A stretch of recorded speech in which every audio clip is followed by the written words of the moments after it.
Hi and welcome everyone to next in a series of webinars on data responsibility that are being conducted by CaLP to explore different aspects of data management and what it means to collect, use, store, share and dispose of data responsibly.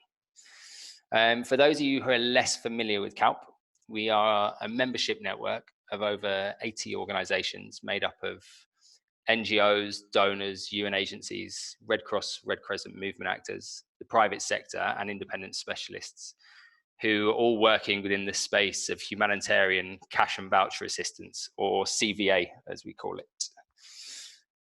Part of our work centers around being a neutral convener of those actors to discuss and learn around issues we face in the CVA space both today and in the future. So in this webinar, we're going to look at the growing use of biometric data collection in humanitarian action. Some of the challenges faced in keeping policy and practice up to speed with the changes in technology that we're seeing. The rapid expansion of its use continues to pose a number of questions to us as humanitarian actors, such as, is the sector ready for mass biometric collection? What do we do with all this data and where does it go when programs end? And in a fragile context, how can we ensure that consent is given freely and what alternatives can we consider? CaLP, in its role as a neutral convener of learning, is pleased to welcome our panel from both the humanitarian and private sector today so that we can discuss some of these questions in more detail. We'll have a short presentation from our panelists who I'll introduce you to shortly, and then this will be followed by a question and answer session at the end. Feel free to post questions into the chat box as we go through the presentations, and then we will pose some of the most relevant of these to our panelists at the end of the session. If there's a need for clarification on anything that our panelists say, we may ask them some specific questions before moving on to the next presenter. Before we get started, this is to let you know that we are recording this session, and then we will post it via our digital media platforms in the coming days. So any questions posed by you will be included in that recording. And if you don't wish to be identified, when you post a question in the chat box, please make it clear that you want to remain anonymous. So with that, let me introduce our panelists for today. One second. Why can't I use?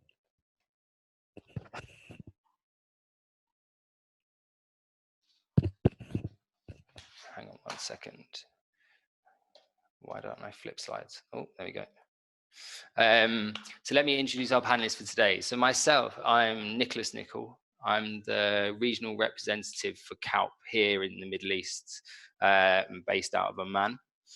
The first speaker today, we will have Anna Kondasham from CaLP, who's our program coordinator. She's going to do a bit of scene setting for us, both from the perspective of CaLP and a piece of research that she commissioned last year at Oxfam titled Biometrics in the Humanitarian Sector. She'll be followed by Volker Schimmel, who's UNHCR's regional cash coordinator for the Middle East North Africa office. Who'll talk about UNHCR's experience of using biometric collection within the region. Next up will be Imad Malas, the CEO and one of the founders of IrisGuard, who developed and run the iris scanning technology that's being utilized by humanitarian actors across the region, both for registration purposes and for implementation of cash and voucher assistance programs. And then finally, we'll hear from Ben Hayes, who's from the International Committee of the Red Cross. Ben is the data protection legal advisor to ICRC and was one of the architects of ICRC's new policy on the processing of biometric data. And so with that, I will pass you over to Anna to get us started. Thank you, Nick, and good afternoon, everybody. It's good to be on this webinar today. I wanted to start with a somewhat random analogy. And I hope you can all see the screen. There's a little poem, frisbee whizzing through the air, above our heads, over the sand, into the water, onto the waves, and out to the sea. Click, please, Nick. You cried a lot that day. Frisbee was a lovely dog. Really, the point here is what seems to be promised at the start doesn't necessarily carry through to the end. And in both in my current role and in previous ones with Oxfam, I've lost track of the number of conversations I've had with people about the latest, greatest tech solution, only to find that it's not yet being used anywhere, or in fact the system is yet to be built. When we think about users, recipients, however you want to refer to them, but do people need to necessarily understand how biometric technology works? The answer is no. Do people understand how their current systems set on an SQL database work? The answer is probably also no. But do people need to understand what happens with their data and that of others that we collect? And here the answer is probably yes. So prior, as Nick mentioned on the call today, I'm double hatting. So also referring to my experience with prior to joining CaLP, when I was with Oxfam's ICT4D team as a global advisor on use of technology in humanitarian response. And I also led early discussions with field teams and headquarters-based colleagues in various functions on how Oxfam might engage with biometric technology. I know for a fact that it is a very divisive subject. On the one hand, offering a huge opportunity to reach vulnerable people at scale in a humanitarian setting, and on the other, raising many questions about the potential of this extremely sensitive data to cause real harm. Oxfam's position, which some of you would be familiar with, after a 2-year moratorium on the use of biometric technology and the research that Nick referred to earlier into how it's being used in the humanitarian aid, to this date, Oxfam's position remains very cautious with every new potential use case requiring a detailed risk-benefit assessment. And responsible data community has applauded Oxfam for being innovative for its thoughtfulness. Sometimes you can be slow, but still be innovative. Now that I'm with CaLP and with a much broader network of actors who provide CVA at scale, I've also had a window into how biometric technologies used responsibly with the right data privacy and protections in place can make a huge difference to the recipients. And I'm pleased that today we'll be able to hear more from one of our guest speakers on this from on UNHCR's experience with it. Can we have next slide, please, Nick? Having a legal identity could be hugely empowering for the individual, and this is probably a given at this point. In India, we've seen how digital identification systems can deliver immediate benefits with huge increase in financial inclusion and reduction in corruption with incredible scale when you think about tech deployment with 1 billion Aadhaar enrollments in less than 6 years. But at the same time, we've also heard reports of hacks into the system and some unexpected practices where unique Aadhaar numbers are on public display as an interesting workaround for users not to lose their number. More worryingly, perhaps, we've also heard stories of death from starvation for women and girls unable to receive their food rations, where ration cards failed to be linked to their Aadhaar number, or where family was unable to procure food reportedly as the reader failed to authenticate biometrics.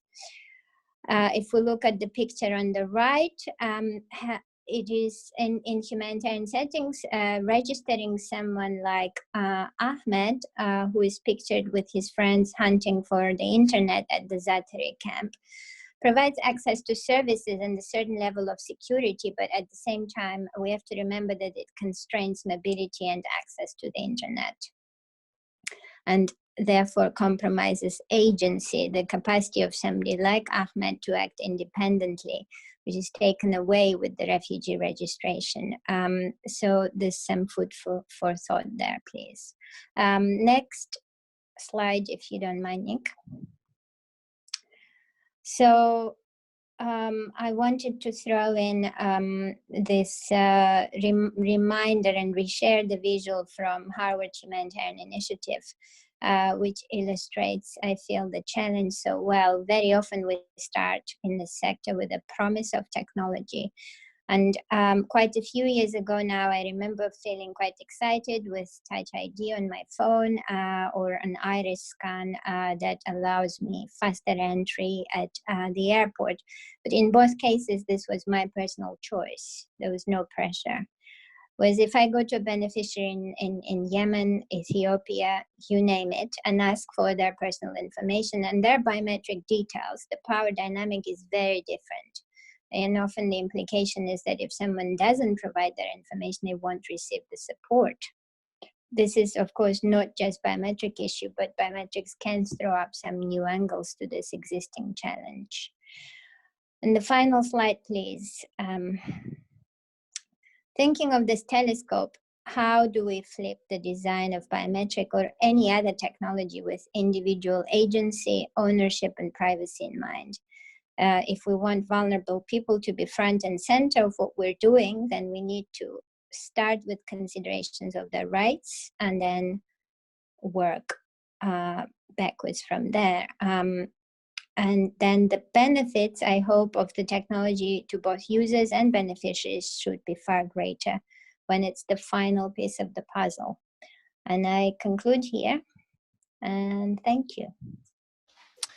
Thank you very much for that, Anna. I'd also say that I was, on your India example, I was just again reading today about the 2 million who have been left off of the digital register in Assam and are all facing detention or deportation unless they can prove that they are a citizen within the next 3 months. Just showing another challenge to this huge levels of data collection. And so with that, we're going to move along. We're going to move over to Volker from UNHCR to take us through their experience. Over to you, Volker. Thanks, Nick, and good afternoon, everyone. Thanks for having us. I will just give a very short introduction, really, to UNHCR's use of biometrics and specifically the applications also that we have developed in this region, in the MENA region. And if you can go to the next slide, Nick. We're basically looking at quite a wealth of experience in the case of UNHCR in biometrics. It has been in use effectively since 2003. And even though different systems have been used over time, it's not a new introduction, and it was also going back to the telescope that Anna shared. It was not really a matter of introducing technology for its promise primarily, but to answer a very specific and pressing use case or case and challenge, which you find here in the purpose. Summarized into 3 elements, and I would add a sub-element to the third one. But starting at the top, we're definitely looking at the prevention of identity theft as a key component. That goes hand in hand with, secondly, the reduction of risks of multiple registrations, i.e. the same person obtaining multiple documents. And I come back to the centrality of and the nature of the biometric data collection in a moment as well, which will only highlight the centrality of these points. And lastly, to facilitate access to UNHCR services. And here the sub-point that I was referring to is to also protect against fraud in the process of accessing services. both protect the individual as well as UNHCR. So these are very clearly defined purposes that were articulated before there was an introduction and rollout to the point that you see at the bottom, which is today's situation of a biometric solution. Before looking and digesting at the looking at the numbers and digesting them in a moment, I want to highlight that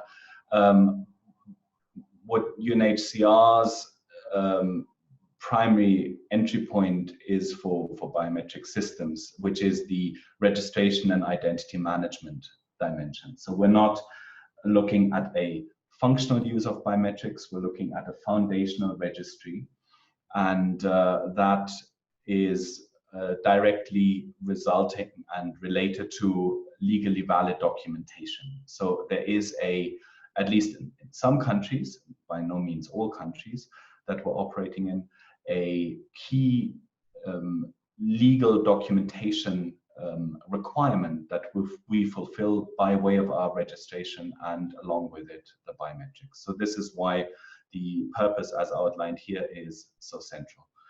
And today we have across all biometric systems in use, which are multimodal, a total population of 8.5 million individuals that have been enrolled, and there is a daily average of 130,000 transactions. And transactions, I just mean active use of identities for recognition or otherwise processing. Next slide, please, Nick. Now, I want to offer a few reflections up front in this small presentation on what has become a realization through practice and policy for certainly us in the region, I would argue to a large extent UNHCR globally. First of all, of course, the technology is central here or important here, and we're discussing it by virtue of the very webinar today also. But really the centrality of it, and it goes back to what I just mentioned of our work being essentially a foundational registry, is the centrality of the process. In our situations, in refugee context specifically, where UNHCR is conducting registration, it's a matter of reconstructing or reconstituting identities. So here the process is key, and every biometric identity is matched by a physical identity, a personal documents, copies thereof, and that's only at the outset. Then you add to that further processes such as refugee status determination and interviews. Those are all elements that establish, re-establish, validate, and confirm an identity, of which biometrics is only one part. It's an important part, it's a critical part, but it's only one part. So and here we can tie back to the telescope that we saw earlier and acknowledge that yes, the technology sometimes gets the main attention, but really what it enables is a robust process of creating, recreating, and validating identities that first and foremost stem from other inputs. Then we have the centrality of data protection, and in that I would include also the category of rights that has already been touched upon. And it has been a process of growth, of evolution, but in our data protection policy of 2015 and subsequent guidance and guidelines, we have very clear stipulations on that we follow and test against of what we are and are not to do with biometric data specifically, which is what I'm referring to here. And to date, and this is the following slide and last slide of my quick introduction, and to date, we're very happy to say that we have not shared actual biometric data. We have enabled access for certain purposes to the biometric data record by third parties, but it's not a matter of sharing the biometric data at this point. There are intense discussions and negotiations on such agreements that are ongoing, but this is not something that happens lightly or haphazardly by any means. That's where still protection generally and data protection specifically is core and part and parcel to UNHCR's work. Thirdly, I would highlight the importance of continuous improvements, which relate to the improvement of the processes, improvement of the systems, improvement of the risk management around it. And we have done a series, and continue to do so, of risk assessments and impact assessments, information security risk assessments that we act upon, and with the required level of focus and also resources. And in fact, it's nice to have Ben here on the panel, because he was one of the first ones to work with us on a privacy impact assessment many years ago. So this has matured into a much more robust and necessary process that will continue to evolve. And it's important to have that acknowledged as not a one-off, but a continuous effort. And lastly, there's the impact on lives. And maybe, Nick, you can move to the next slide as I will conclude on a quick example. You'll have to flick through a bit, since this is an animation that I didn't undo. Basically, the impact on lives shows its way through enabling access, as I mentioned before, to the registration system without sharing the data. So there's two specific elements that I would like to highlight. Number one, when we allow third parties, of which I've only listed a few here by way of example, in our region access to the biometric data, it's actually access to the, it's not access to the biometric data as such, it's access to the system that allows for authentication in order to then validate that the person is refugee 123 who is entitled to assistance ABC, and then accordingly a service or assistance is delivered.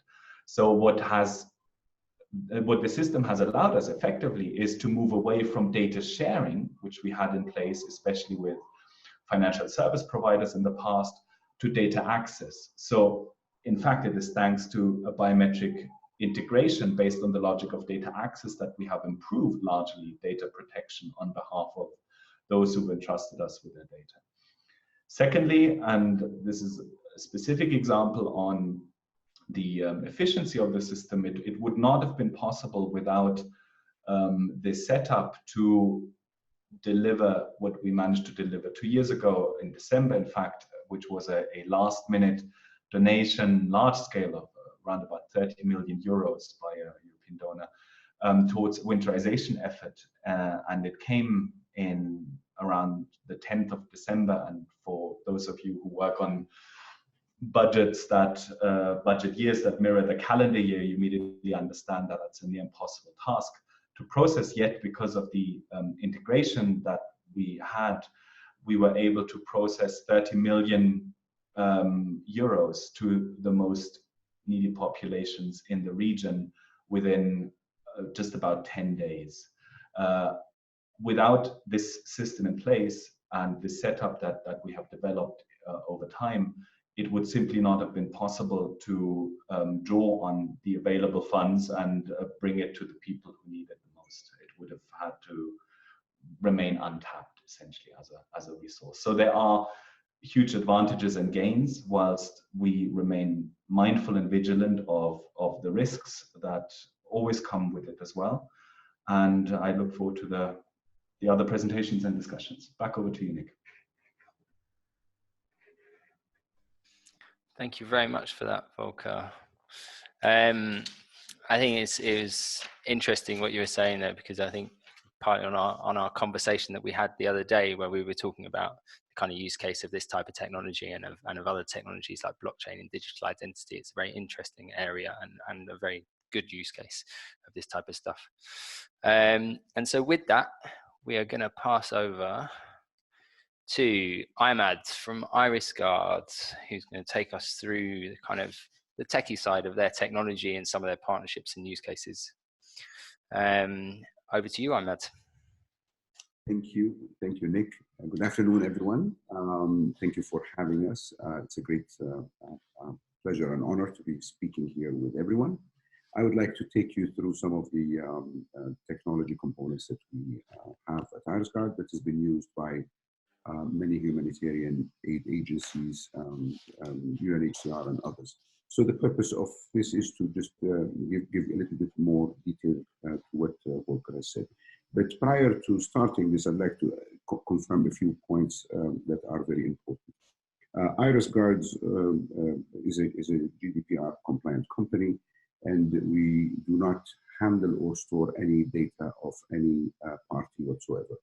And this is very important to stress. We provide the platform, but we have no access whatsoever for the data. In this case, for example, with refugee data in UNHCR, the entire handling, storage, and management of the data is totally in the hands of UNHCR. We have absolutely no access. Neither do we have any desire to have any access or capability to do so. The next slide, please. I just want to focus on, there's a lot of talk about biometrics around the world. We are IrisGuard, we're not BioGuard, we're not FingerGuard, we're not FaceGuard. The reason we are IrisGuard is because we are able to find one person from millions of people, anywhere they may be located in the world, with 100% certainty. And that happens in real time. We define real time as under 3 seconds, with no other form of token, such as an ID or a card or whatever. This is really digitalization of people and issuance of people biometrically. And that capability has opened up a lot of services that can bring bear to various sectors, but most importantly for humanitarian aid. Next, please. So we're working with a whole bunch of partners around the world in multiple countries. Some of the countries here are not updated recently, and we've had quite considerable coverage of what we have been doing for the longest time. Next. So with humanitarian aid, you get crisis situations. You get a crisis in Syria, in South Sudan, in Afghanistan, recently in Venezuela. So these are crisis based. So there is a lot of people who have left their homes with almost nothing on their back. Many of their countries would probably have either stripped them from their identity documents. So we're dealing with people who really are very vulnerable and do not have any identity on them. IrisGuard does not provide an identity. That is the job of UNHCR by its mandate of 1951. It's part of the protection and services to ensure that every refugee is accounted for and every refugee is protected. We only provide the means for UNHCR to determine whether this person, after they determine that this is the person, they can easily thereafter identify them very rapidly. Next. So what we have is, as Volker has mentioned in his presentation, is we have something we call the iCloud, and that is basically, I would call it as authentication as a service. And I read some of the questions, how is that possible without sharing of data? And that is the magic of the iCloud, really, and the way we have done it. Authentication as a service implies that from any of the touch points, and you can see here mobile operators, post offices, remitters, banks, anyone can present their iris at those locations. So if you are in a Egypt post, you can come in and say, I'm a refugee, and really you're not a refugee. You present your iris. That's the only component that is sent to the backend or sent to the authentication as a service. The post itself is not physically connected. This is all done through the World Wide Web.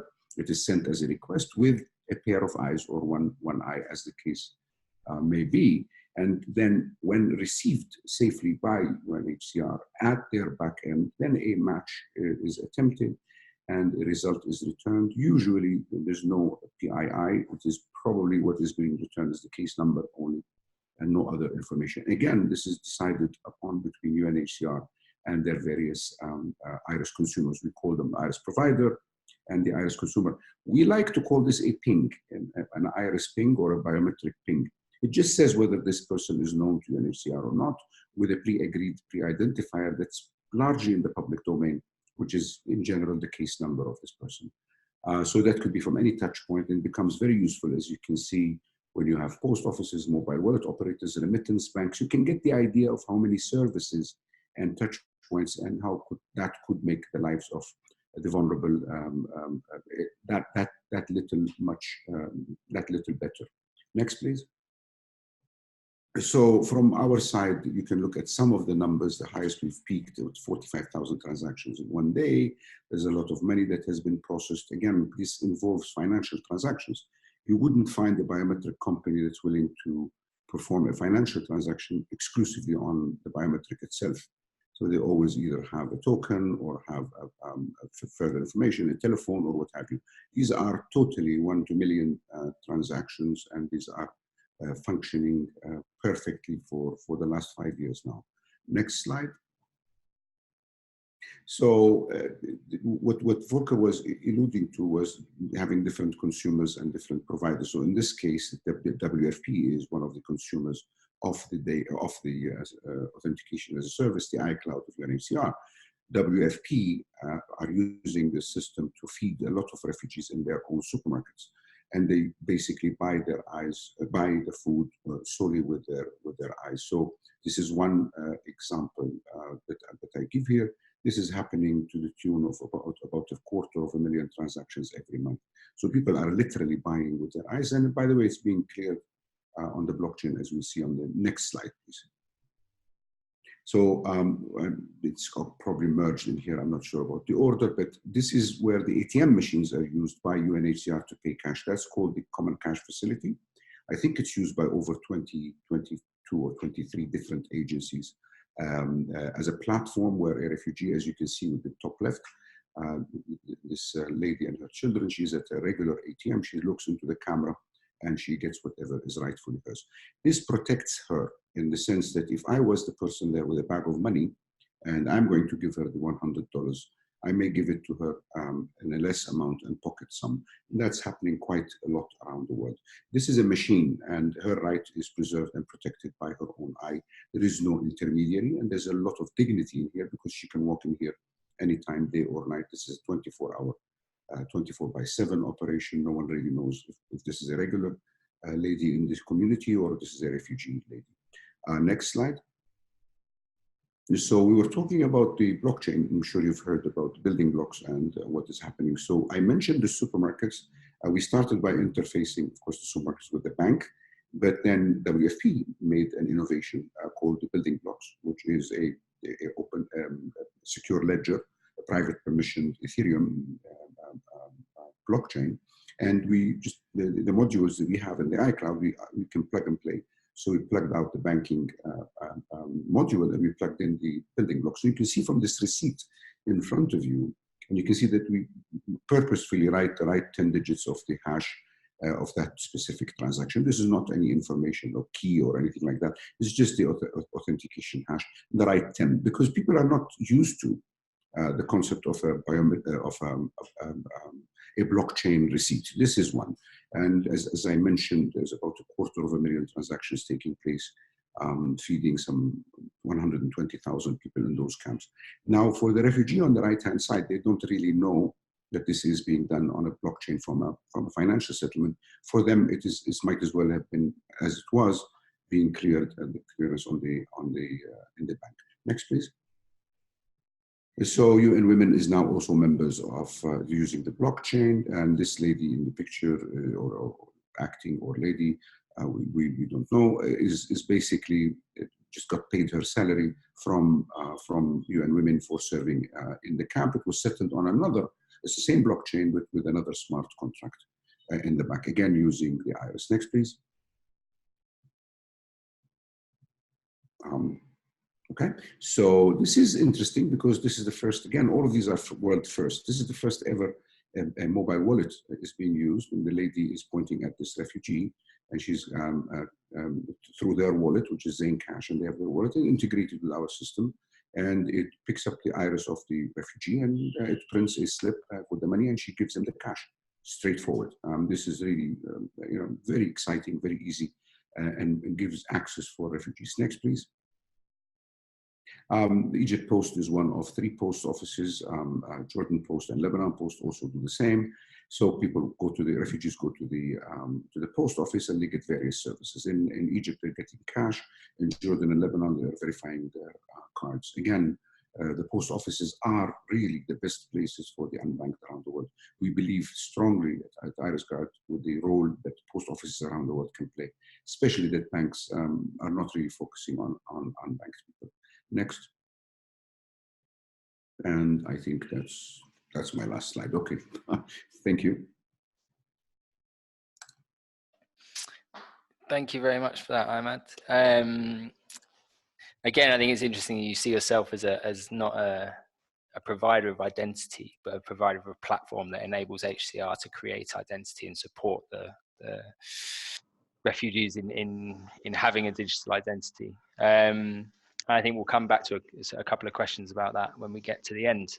And so with that, I'm going to pass over to our last presenter of the day, who is Ben Hayes from the ICRC. Over to you, Ben. Thanks, Nick. Hello, everyone. Thanks also to CaLP for having me on today. It's also nice to be on the panel with some former colleagues, as Volker mentioned. I'm just going to run through ICRC's new biometrics policy quickly, just talk about the background to that, why we've adopted it, and in particular, the implications it has for our cash programming.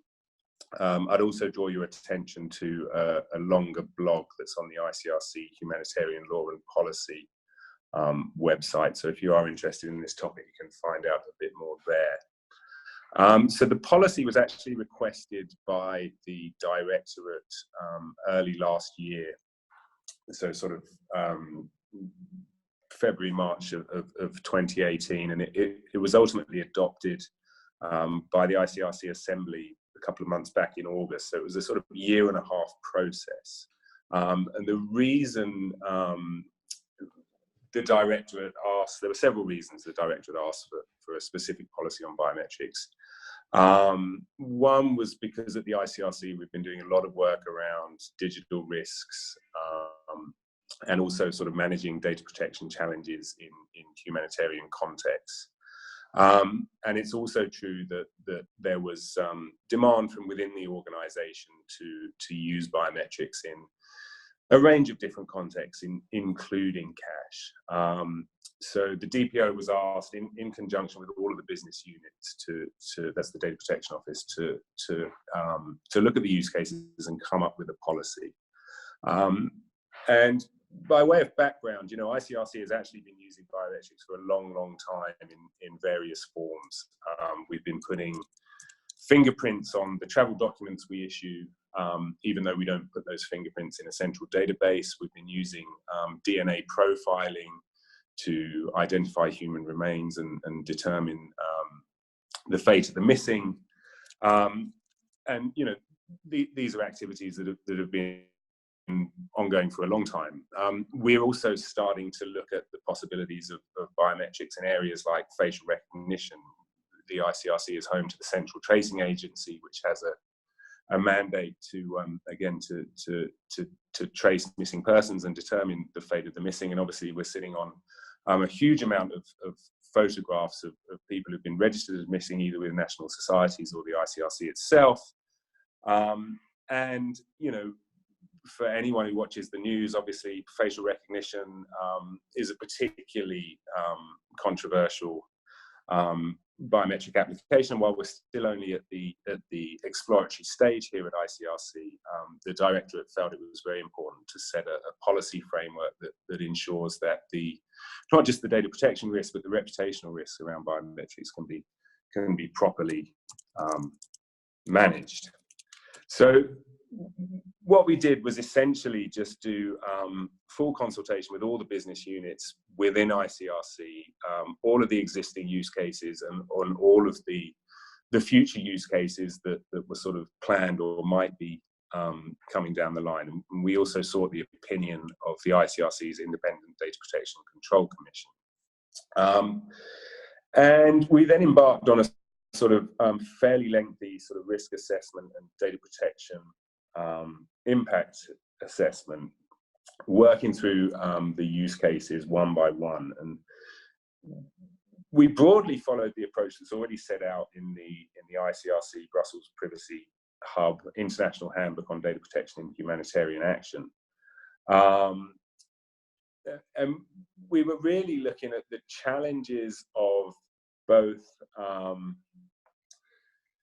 sort of, you know, classic data protection, legal basis, specified purpose, but also the sort of bigger picture stuff, which, you know, looking around, it's clear that humanitarian organizations are coming under more and more pressure to provide data collected for humanitarian purposes to states and to law enforcement agencies. And that was considered a fairly big risk by the Directorate, in the sense that any use of humanitarian data collected by the ICRC for non-humanitarian purposes would have particularly significant implications for our neutrality, impartiality, and independence.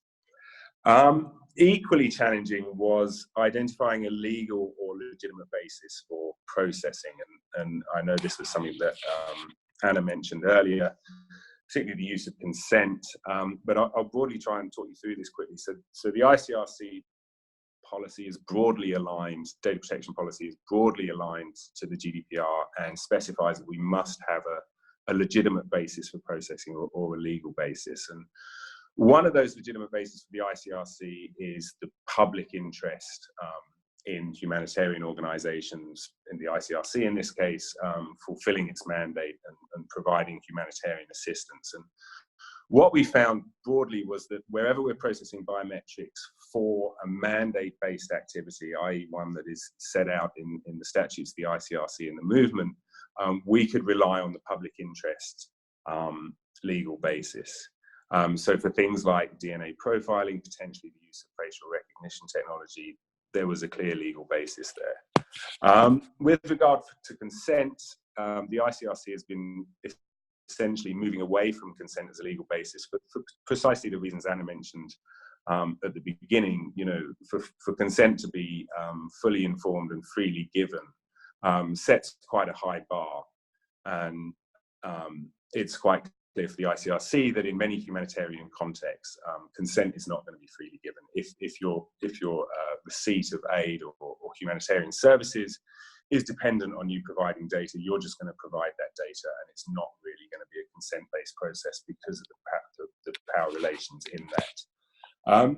So the other legitimate basis available to us, and this is particularly relevant for cash, is our legitimate interests. So this is a legitimate basis that appears in the GDPR, and it basically says, you know, you can process data in the legitimate interests of your organization.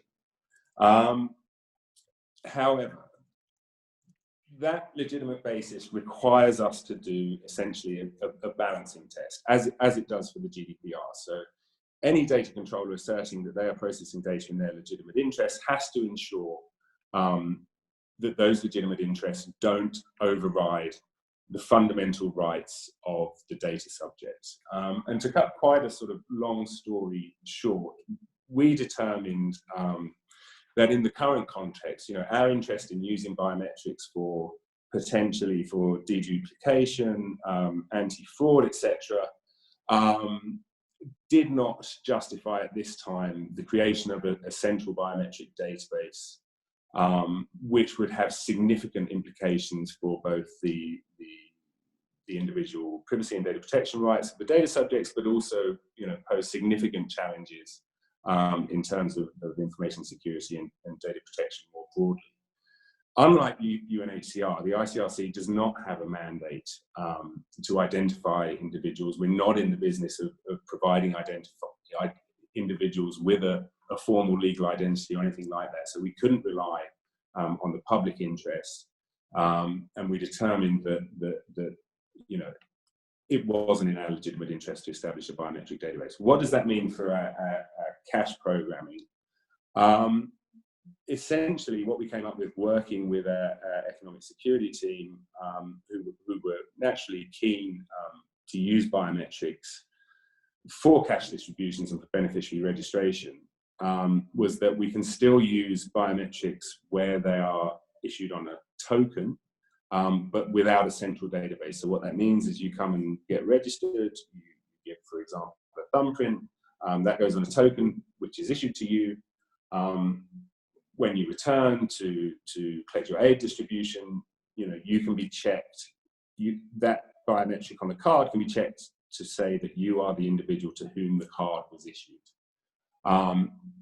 In this context, if the beneficiary decides they don't want to be part of the ICRC's program, they just return or get rid of the card, and there's no more biometric record of them. If a state or a law enforcement agency were to request access to the biometric data, we would not be in a position to disclose it because we wouldn't, in fact, have the data because we'd only minimally process it for the purpose of creating the card.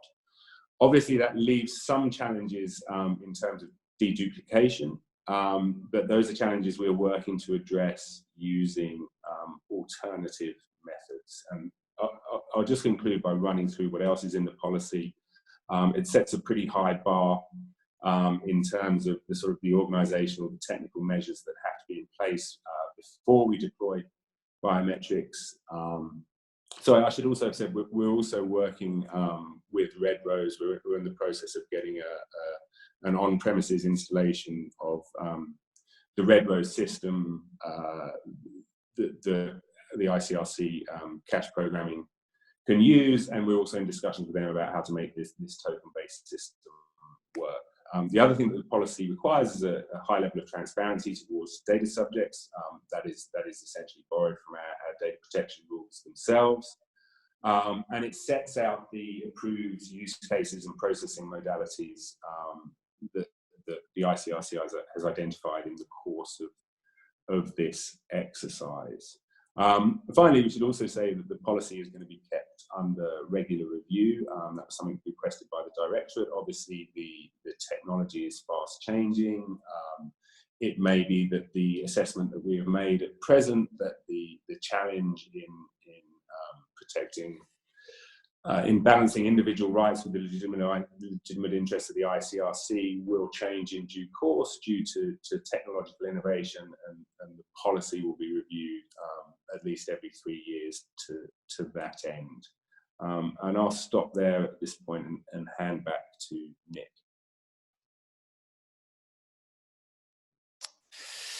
Thank you very much for that, Ben. I think it was interesting that you kind of put the emphasis on legal basis being front and center, because that puts the concept of rights front and center, because whatever we kind of think about GDPR and maybe the rushed quality of the legislation, its intention is certainly to put people and their rights first. And so using that as the basis for your decision-making process, I think is a sensible approach. And so with that, we're going to come over to a few questions. I was waiting to see if there was some of these go to some specific people, but there is one about what does providing access to biometric records mean in practice, which I think was aimed at Volker and related to the sharing between partners. What does that look like in reality? Thanks, Nick. In reality, it means that you need as the partner party entity accessing the database, you need to have a device that is configured and encrypted in a way that it can speak with our database. So, for example, in the MENA region, over here where I am based, where we do work with IrisGuard, this would mean that a mobile phone or camera from IrisGuard is delivered to that third party or purchased by that third party, as the case may be. Either way, it comes down to us then configuring it in a way that allows it to run checks against our database. And then importantly, no biometric data is being stored, saved, or otherwise used in the process. It's just the, if you will, extracted features that are then computed and abstracted in a way that they can be processed numerically, so to speak, that allows for the matching, as in finding 1 in a million, as was mentioned before, or 1 in many. And this is where the benefit of our a priori design of having a central database lies, and one of the benefits that we also see.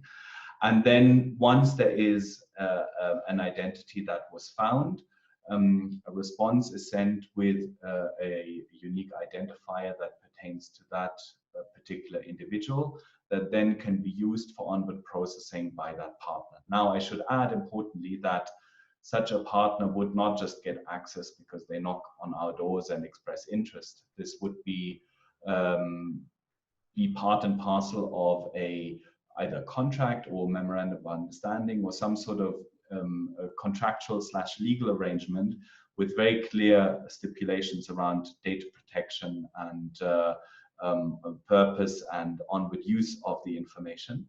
And only with the specificity of these aspects fully developed would a unique identifier be sent back, and then it can be used for, as in the case of WFP, the provision of food assistance, or in the case of some of our financial service providers, the provision of cash assistance. We also use it for authentication prior to departure on resettlements of refugees who have been selected by third countries for a, as we call it, durable solution, i.e. permanently relocate to a third country, would get authenticated using this method at the point of departure. Again, without any biometric data being captured, stored, or exchanged in the process, merely an abstraction being processed, and a unique identifier that matches the legal document's unique identifier is sent back. I hope that was clear enough given the technicality and the short time and lack of visuals. Back over to you. That's great, Volker. Thank you very much for that. Ben, I've got a quick question for you here, which is about just if you could expand a bit on what alternatives for deduplication mean, or if you can talk about that at all. Yeah, yeah, I'll do that. I also saw, and I'm grateful to the question. I was just looking through the chat that someone had asked, does that mean we think biometrics are globally applicable in every scenario? No, I should have mentioned this. The policy also requires a risk assessment, stakeholder consultation in every location before we deploy biometric solutions. And it's quite clear from our experience in looking around the world that there are some settings where there are much bigger challenges with using biometrics than others. In terms of the deduplication, it's actually a technical challenge that we've set a couple of our innovation partners who we're working with. So I can't really go into much details there, except to say, you know, we are also, I mean, there's no automated deduplication that a central biometrics database gives you, that's clear, but we do believe that at the enrollment process there are other measures, and the other data that is collected does provide at least some means and comfort that multiple registrations can be prevented in practice, albeit not through the absolute with the absolute certainty that a central biometrics database gives you. Great, thank you very much for that. I'm going to put a question that I quite like, because I think it's something that maybe we don't think about enough, or we do think about, but I think we just hope that it never happens to us. I'm going to clarify and add a bit to this question though, which is, with cyber attacks being used by militant groups, and I'm going to add in and governments on the rise in many places that we operate, how do your organizations think about collection and storage of data when most of us are not properly equipped to guard against cyber attacks? So that's kind of open to all of you, really, and what you think about that. Who wants to go first? I could take a stab at this. State actors are the most difficult to offend against. Everyone knows this. However, lower to that, level is maybe terrorist organizations, crime syndicates, and what have you. But the world of cybersecurity is an ever-evolving one, and it's a cat and mouse game. So the same tools are available to vendors and available to organizations who wish to provide very robust types of defenses against these kinds of attacks. Potentially the most difficult to defend against is not really a cyber one, it's the human one, which is the easiest and probably the cheapest, is to buy someone who will copy the database for you. So while I'm not underestimating the threat of a cyber attack, but I'm also confirming that this is a level playing field in the sense that the technology is available. Properly designed systems should provide reasonably strong defenses against attackers. But as you see every now and then from these various different attacks, and the ones you hear about are probably the ones that are trivial, even including stealing tens of millions of records from targets, probably because they have not upgraded their security for a very long time. But the ones you don't hear about is where the new technology is being used to crack. We hear about quantum computers who potentially can break all AES 256. We should all be looking at the next generation AES encryption and upgrade very quickly. It is dangerous, but do not underestimate as well the good knights out there who are also trying hard to provide equally tough protections to break through. If I can also offer a quick response here. I mean, it's a very, very good question because it's a very pertinent one. Information security and cybersecurity is by far the biggest focus in terms of also investment and money spent on improvements and securing our systems. And it's been over the last 2 years, I can speak for the MENA region in particular, been the single biggest element of change. Without, for obvious reasons, being able to go into specifics, I would argue that at this point, the biometric data, for the fact that we have opted for a centralized database, for the fact that we know about the sensitivity of the data that is stored in there, is probably UNHCR's best secured database at this point in time. And it will have to continue to evolve and improve.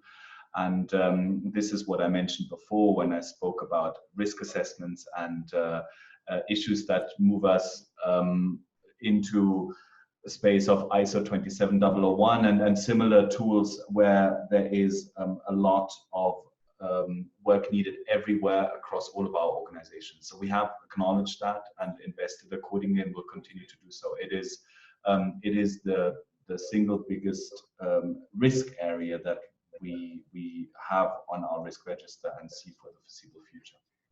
Thank you. And maybe just to add a couple of things from the ICRC's perspective, I very much agree with what was said by the other panelists. I mean, for us, it's made us think long and hard, and I mean, I think that came through with the biometrics policy about what data we actually collect in the context of the challenge of protecting it. And obviously, you know, the best way to reduce your risk is to minimize the amount of data you collect in the first place. We are also, you know, we recognize this challenge as huge. We've also been investing in information security. We take a mixed approach, looking at technical, legal, and organizational measures. We're lucky enough to be an organization who benefits from privileges and immunities. So we've looked in particular at you know, hosting data on premises, the kinds of guarantees we can get from service providers with regards to our immunities. But it's a huge challenge, and as you know, more and more computing and software systems move to the cloud, you know, that brings, on the one hand, potentially some cybersecurity benefits, although it clearly doesn't mitigate against all risks. But on the other, it poses, you know, huge challenges in terms of jurisdictional control over the data. So I think, you know, looking ahead, for the sector as a whole, as Volker just said, you know, it is, I think, among the biggest challenges we face. I think it probably is, and the more we talk about it, and the more we're open and honest about it, the more lessons we'll learn. So moving on to a slightly different topic, we've had a few different questions that kind of revolve around the same theme. So there's one around false rejections. How do you operate a system like this when you're dealing with people that, specifically for iris guard, but I think the same applies for other types of biometrics. People who are either blind or who are manual laborers, and we know their fingerprints fail a lot, and other kind of disabled individuals who struggle to access services. What kind of benefits does this technology provide, or what solutions can it provide to making sure that it's has universal coverage, rather than just for, you know, an able-bodied 30-year-olds who can provide certain bits of information for us? I would defer the blind part to Volker to tell us how it is done by UNHCR, but technology has to continuously evolve. For example, for those who are unable, we went to an exercise for validating certain cards for WFP, again working with UNHCR. We have devised the iPay phone, which is a portable phone. It's just a regular phone that's capable to be carried by an NGO or an operator from WFP in this case, and go to people's homes to pick up their irises. And so mobility and physical limitations can be overcome through, again, innovation and technological advancements. So mobile phones, you have them, as you've seen, and they mitigate that. On the blind side, before I hand it over to Volker, I ask also the question, how do banks handle usually blind people? I know that in many parts of the world, blind people will need to name someone and come in with that someone and authorize them in front of the bank to do that. For example, in the supermarkets in the WFP deployment, the people who cannot go and collect the food themselves, either it's a mother that has 10 children and she can't go, she has to send the older a child, or it is a collector. It's called an alternative collector. An alternative collector is agreed to between the agency and the beneficiary, that this person will collect on my behalf. And that person will use their iris or use whatever means are necessary. But I leave the time for Volker to discuss what happens if someone is fully blind with both eyes.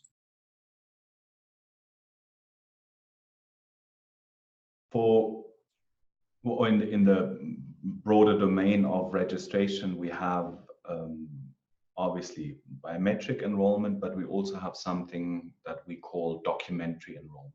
So this is a group of individuals where, for a variety of different possible reasons, biometric registration or enrollment was not completed. It could be congenital reasons, it could be protection reasons, it could be matters of mobility and others. So there are various sets of procedures and standards that allow for quote unquote exceptions, and that is perfectly, not only perfectly in order, but necessary in many cases, other than the obvious sort of impossibility when it's a congenital issue. So that is just a part of the population that will then be assisted in different ways. And we have our ways and systems for all of these individuals. And I would broadly say, just to give it a concrete sort of principled answer, that it follows a sort of an 80-20 approach. 80% can be assisted or provided with services through a very efficient automated system that relies on such authentication. Great. And then you have all the time and energy to focus on the 20% that do not fall immediately or easily within that first group. So it's really not about the one size fits all. It's not about technology first or technology only. It's about a combination of factors that revolve, as I mentioned in the presentation, critically around processes that are grounded ultimately in the mandate and the legal nature of our work. Thank you. I'm going to go on to, there's a couple of questions here that are around kind of what we think the scope for the use of biometrics is, and whether we think that either because of country legislation or lack of legislation, or any other kind of infrastructure issues that or environmental or contextual issues, do you think that biometric collection is not applicable anywhere, or is this is something that we can do globally in any kind of context that we work as humanitarian agencies? I can maybe speak to a couple of issues on that point. I mean, a couple of the things. I mean, I think there was a broader question. I made this point earlier about culturally whether biometrics are suitable in particular contexts where affected populations may have well-founded fears about handing over biometric data to humanitarian organizations or anyone else. And I think that means immediately that, you know, that they may not be suitable in each and every context. I think other challenges that arise, we're starting to see a sort of raft of what are called data sovereignty laws, which means that if you collect either personal data or certain categories of personal data, it might be health data, it might be financial data, it might be biometric data, that data has to be hosted within the country that it's collected. And now that can pose challenges because of the system architecture of the tools that humanitarian organizations use, which may not provide for local hosting. But it may also pose, you know, protection risks insofar as, you know, some of the reasons that these data sovereignty laws are being adopted in particular countries is because they know that by having data hosted in that country, you know, they can more easily assert jurisdiction over it. And if you sort of, in the risk assessment we did, you know, we also looked at the UN Security Council resolution, which essentially the UN Security Council resolution on foreign fighters, which mandates states to establish biometric identity systems for counterterrorism purposes. And if you sort of start putting the challenges and risks that those sort of two directions of travel pose, you start to see not necessarily, you know, insurmountable limits, but certainly big challenges for organizations, both practically, legally, and operationally. Thanks for that, Ben. I think we're going to I'm just going to take you on to one last question here before I start to wrap up, as I know that we're well over the hour we said we'd take. And I'll ask this because I've been speaking to a few people about this topic recently, which is around the utilization of hawalas and money transfer agents in the world. So I was reading the World Bank's report on remittance agencies last week, and globally remittance in low and middle income countries in 2018 equated to around 540 billion US dollars, which is an incredible amount of money. And I don't think we harness the power of remittance agents and hawala systems well enough in this sector, but that's a topic for another day.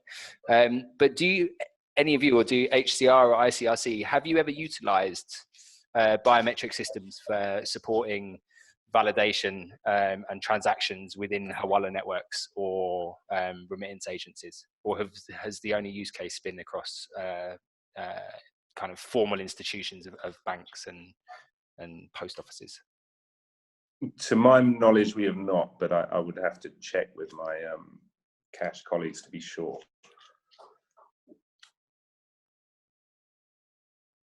We have used it in I would say a hybrid way, including biometrics in Iraq, where it's not a hawala network in a sort of decentralized sense or through a hawala only entity. It's basically through the mobile wallet holder that operates, as it being Zain Cash, that operates through a network of agents, which are also a network of essentially Hawala agents, with the exception of the super agents.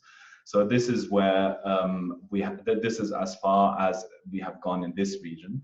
I agree with you, Nick, that it's a huge topic, and we haven't even started talking about remittances, where we have explored pilots but not acted on them yet. Indeed, there is a huge potential to offer genuine added value and services to refugees who would otherwise not have access to it, or have access to it at extremely inflated costs, at least in certain countries.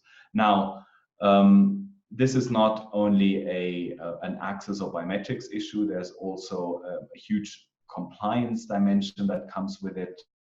We've had many years of internal discussions around how to categorize hawalas, especially in countries where it's not clear where the compliance oversight within the country lies. So this is an ongoing a discussion, and I think that's true not just for UNHCR, and will have to be accepted, I think, as an ongoing discussion. But clearly there's a lot of movement, a lot of volume, and accordingly a lot of attention that we're also not escaping. Thanks for that, Volker. All right, I've got one more question that we're going to ask someone, which is, when you implement a biometric system, the main challenge is around false rejections, whereby legitimate beneficiaries fail to authenticate. And I know that can be a particular problem with older people who were enrolled maybe for a longer period of time, and we see a degradation in their irises over periods of time.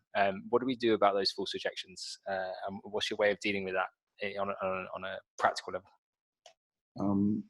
If I may take this one, because this is right out of our alley.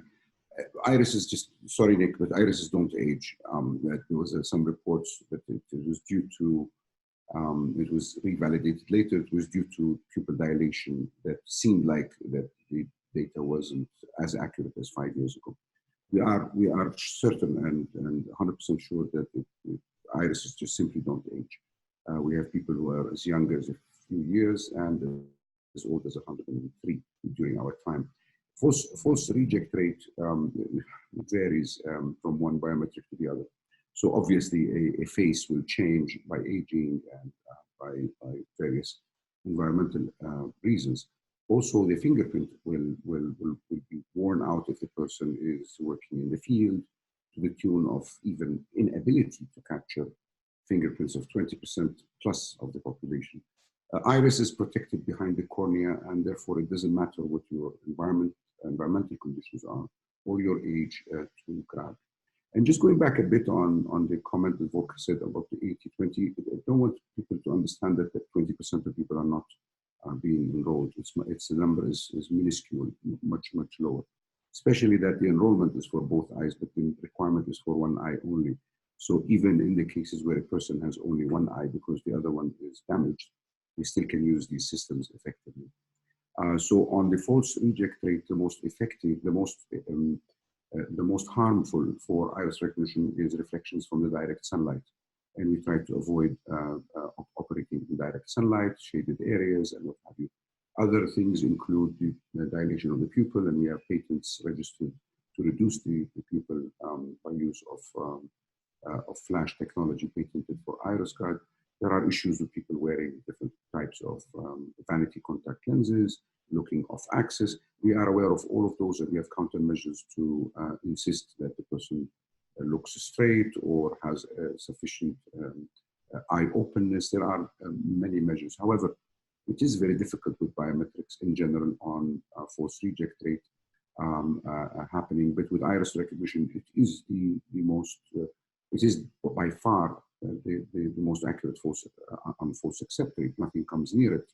But even with false reject rate, because of the nature of the iris, and it's the only internal organ visible from the outside, it's very well protected and preserved as a muscle, as an involuntary muscle that has a magnificent shape that has more than 240 degrees of freedom, 10 times what a single fingerprint has. And it's always with you, and it's always clear.